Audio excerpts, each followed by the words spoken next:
مدیر کل دفتر آسیای میانه سازمان توسعه تجارت گفت ارمنستان ظرفیتی 9 میلیارد دلاری برای تجارت دارد. به گفته آقای گوداری، در حال حاضر میزان تجارت ایران با ارمنستان بیش از 400 میلیون دلار است و هدفگذاری کوتاه مدت برای افزایش تجارت با این کشور 1 میلیارد دلار است.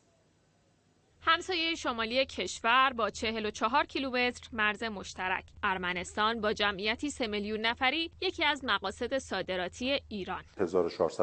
412 میلیون دلار صادرات داشتیم. صنایع غذایی بوده، میوه و تره‌بار بوده، سیمان، میلگرد، مواد شیمیایی، مواد پلیمری و غیر بوده. اما این فقط کالاهای ایرانی نیستن که تونستن در بازار ارمنستان جاشون رو پیدا کنن. ایران به ارمنستان خدمات فنی مهندسی هم صادر میکنه. بیش از 250 میلیون دلاره که اگه بخوام نام ببرم بزرگترین پروژه‌ای که ما الان در ارمنستان داریم یه پروژه جاده سازی 32 کیلومتری آگاراک هستش. اما در کنار بازار صادراتی بودن، یک ویژگی دیگه نگاه فعالان اقتصادی رو به این کشور ویژه‌تر کرده. تنها مرز خشکی ما بین ایران و اتحادیه اوراسیا مرز 44 کیلومتری بین ایران و ارمنستان هستش و این یعنی ارمنستان برای ایران دروازه ورود به اوراسیا محسوب میشه. اتحادیه بسیار مهم نیست که یک اصل و مبناش یک مجموعه اقتصادی است. جمعیت 200 میلیون نفری که الان ما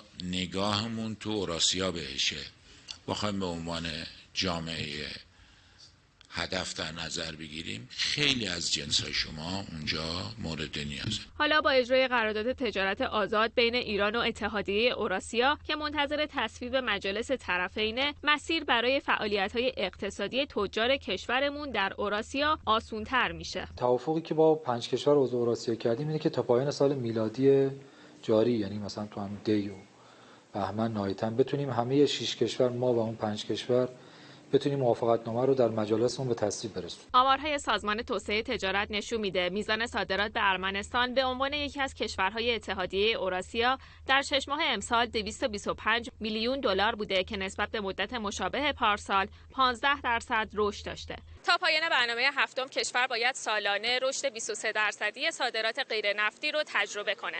افزایش تجارت با ارمنستان میتونه به تحقق این هدف کمک کنه. راضیه آقایی، خبرگزاری صدا و سیما.